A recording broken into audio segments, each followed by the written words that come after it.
I am Rebecca Spindler. I'm the Head of Science and Conservation for Bush Heritage Australia. I live and work on Cammeraygal country most of the time, but really I work across Australia. I recognise that as I stand on Australian soil, I stand on Aboriginal land that was never ceded, and pay my respects to elders past, present and emerging, and recognise the strong connection, knowledge and spirit that binds Aboriginal and Torres Strait Islander people to this country, across the country. I was particularly grateful to Auntie Cathy for welcoming us onto Turrbal land and recognise that as we walk across these lands, we're slipping our feet into footprints that have been here for thousands, tens of thousands of years, and we add our voices. We take leave to add our voices to the songs and the conversations that have been going on around caring for this country for tens of thousands of years. So come to this session in that spirit. I will tell you a little bit about Bush Heritage in just a second, but I want to just ponder for a second on the title of this session, which is Beyond Business as Usual. That is a tall order for the speakers in this particular session, given the talks so far have been amazing. They've been informative, fun, honest, forward-looking, practical, collaborative, and brilliant. So just so the speakers for this session don't expire under the pressure of having to be above and beyond all of that, I'm going to spread the responsibility. So as you listen to these talks, absolutely, put your questions in the Q&A. We really want those. Most importantly, I think, add your ideas. There's a separate tab on Slido. We'll be doing the Slido a bit. So look at the ideas section on the Slido. And yes, talk about the ideas that you have for how we can move beyond business as usual, but also put your needs in. We have a lot of service providers in this room, and one of the best ways we can provide services that are really fitting to meet the needs of you great environmentalist, activist people is to understand what it is that you need. So, oh God, I think that's me. Or it's a hint from some higher thing. So I'll stop that right now, but please pop in your questions, also pop in your ideas and your needs into that section. I'm going to try the clicker, but we'll see how we go. Just to give you a very brief rundown, I do work at Bush Heritage, which owns and works with Aboriginal people to manage about 11.3 million hectares across the country. And what we do is really buy land, we partner, we manage land, and we try and restore land. The concepts that the GR is trying to promulgate really across Australia and through this conference is so well matched, very well aligned with Bush Heritage, because we're all about connections. We try and connect protected areas, functioning areas, and integrated areas to make sure that we have functioning landscapes where everything is connected, where water can flow, where ecosystem services can flow, where species can move, and we have ecosystem function and processes connected and flowing the way that they should.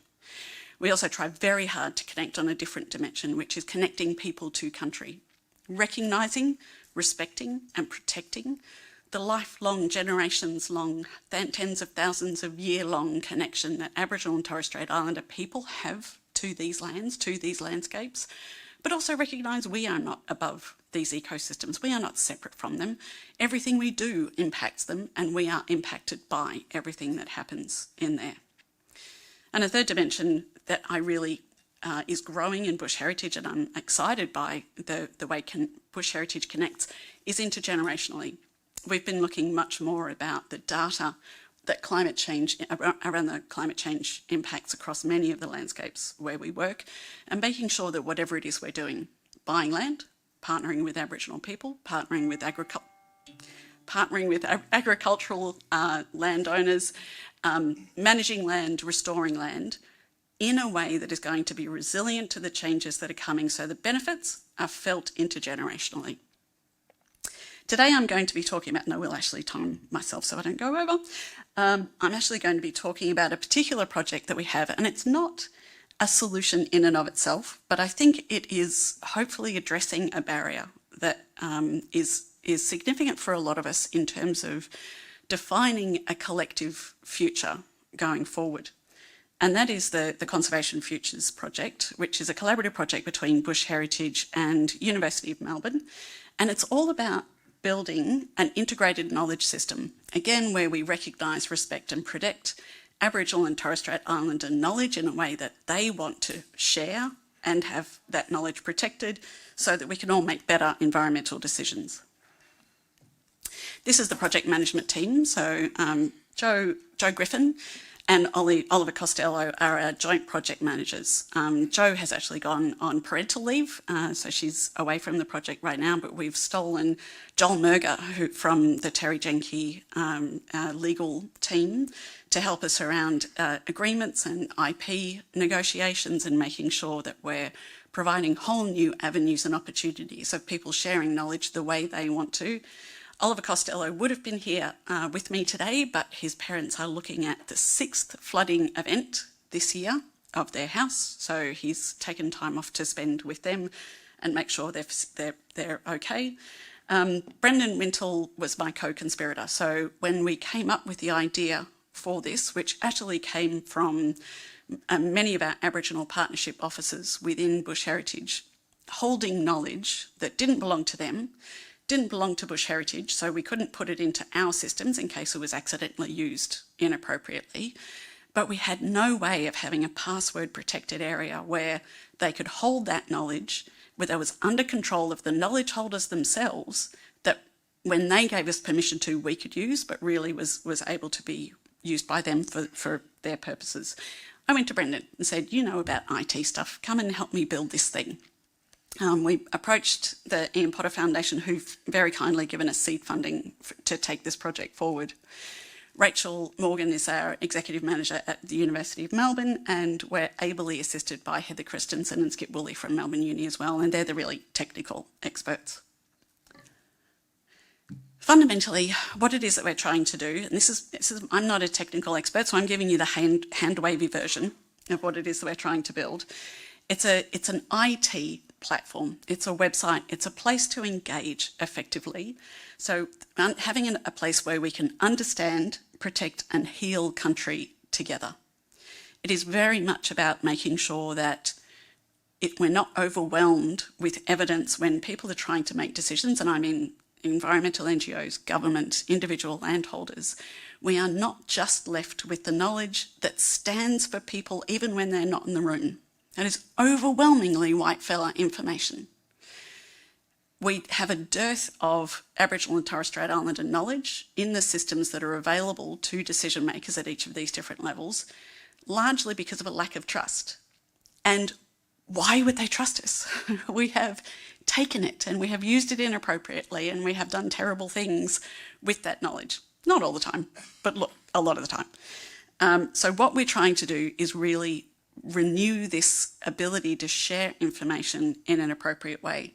We're not telling people what to do, we're not building strategies, we're just providing a platform that will be full of knowledge with a 360-degree view of nature, of landscape, of people, of culture, of everything to make much better decisions about country. So we're calling this the integrated knowledge system. And it will incorporate an awful lot of whitefella knowledge. It will have a lot of the publicly available information about ecosystems, about biodiversity, about so much of the biota of this area. And then we'll open up opportunities to build in a concerted way knowledge holders into this, Aboriginal and Torres Strait Islander knowledge holders into this in a way that they want to do. So they'll come to us with a story, a picture, a video, a map, data, anything, and we will find a way to bring that into the system, and there'll be multiple technology settings. That means that it might only be open to one person. It may only be open to be used by that person, but it'll be integrated with all of the rest of the ecological knowledge that's available. It might be available to males in a particular group between the ages of 17 and 45. We'll have all of those particular settings so that when I, a user of this knowledge system, a white female with no Aboriginal heritage, work for a conservation NGO, the universe that's available to me will automatically appear. I don't have to be careful about looking, not looking, understanding where I can and cannot access that information, because it's only the knowledge holders themselves that have told me, virtually, that I am allowed to look at this information. There will also be a layer where if there's information that is available, but only after you've had a chat, a cup of tea, there'll be a contact. If you would like to learn more about this landscape, this is the person to talk to, and this is how to find them. The ultimate goal, I'll just truncate a lot of this, the ultimate goal is for a no excuses option. Nobody can again say, we didn't know. We didn't know this area was important, so we gave it a miss. Or we didn't know this area was important, so we blew it up. We didn't know this area was important, so we put a mine right next to it. No excuses anymore. This is confession time. It's not built yet. What we're doing is partnering with Aboriginal people, and just as Rachel was saying yesterday, we're working really hard to build those really deep relationships and make sure we're doing this right. So we have a couple of really amazing trusted partners.